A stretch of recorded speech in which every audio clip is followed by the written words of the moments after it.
บาดีเนาะบาดีสบายดีพ่อแม่เป็นหมู่ไปทั้งได้เนาะมันเนี่ยไม่กินข้าวกันพี่น้องมันนี่มีอันนี้มีเนาะมุกเป็ดเนาะมุกเป็ดฟังมาจากปากซองพี่น้องมุกเป็ดนี่แง่มือไก่ได้มั้ยมือหยันเอฟซีบุเอนเนาะในมือไก่นี่มุกเป็ด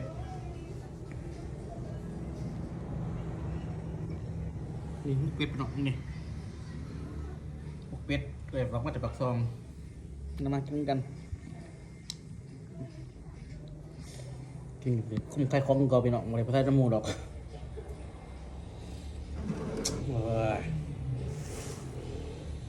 นี่ปนปลาหน้าปนปลาแต่ก็มีขวาหมูเนาะใส่ผักกาดมากินกันบ่ได้ยังน้ำด้วยเนี่ยไปลงไปกระมงไม่ทันได้กินข้าวเสา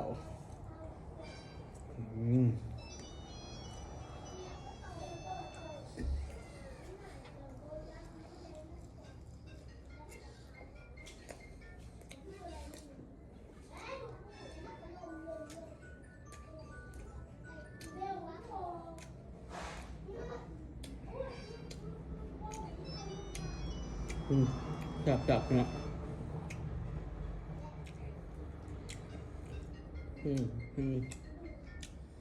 เป็ด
มุกเป็ดเนาะจ้ะ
ขวดสมุนไพรตากาศ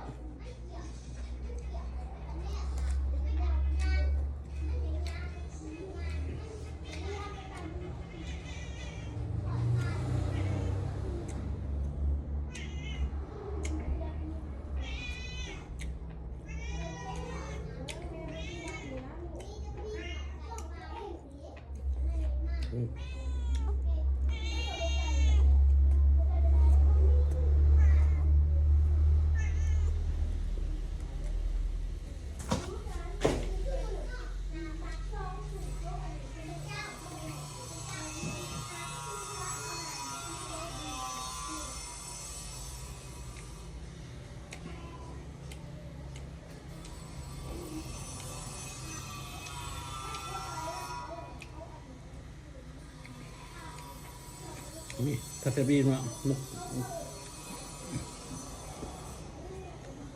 อืม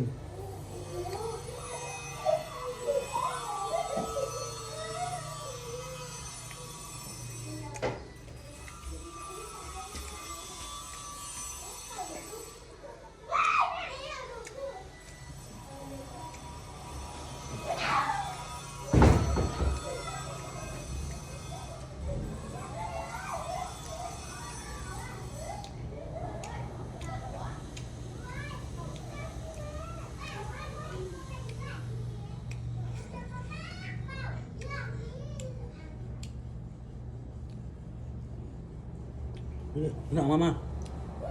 จะกินกันอืม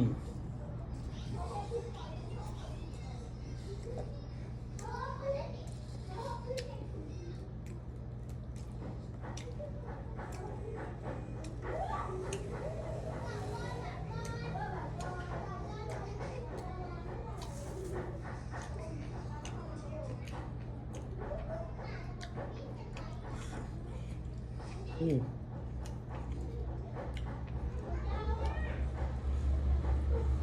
นี่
ลูก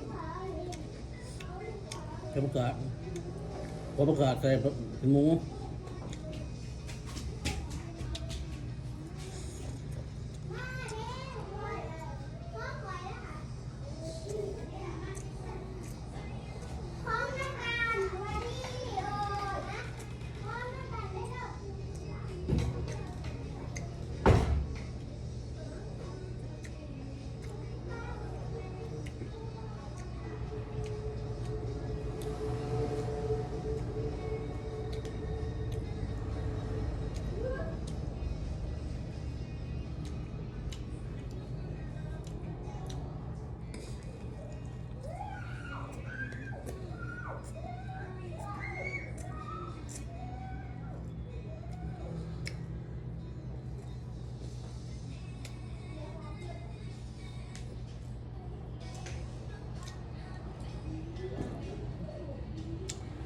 จับบ้าง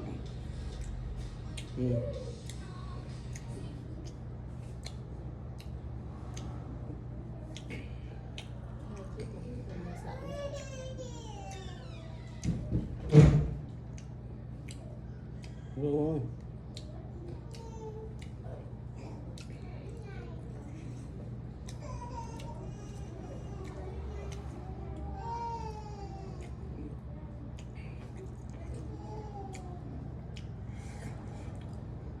นี่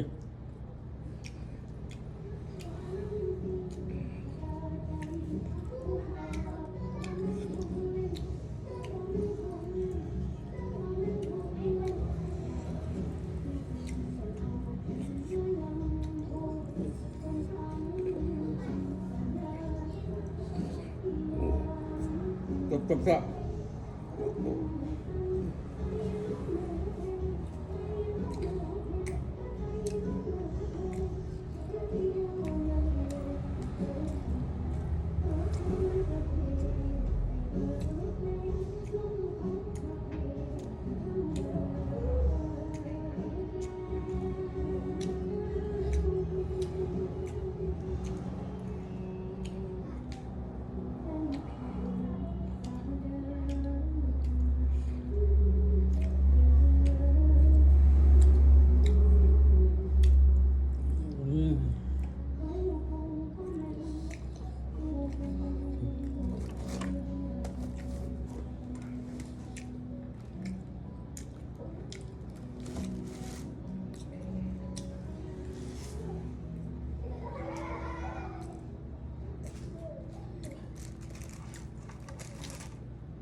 คลิปนี้ก็ลาไปกูเด้อพี่น้องเด้อลาไปก่อนไปพบกันใหม่ในโอกาสหน้า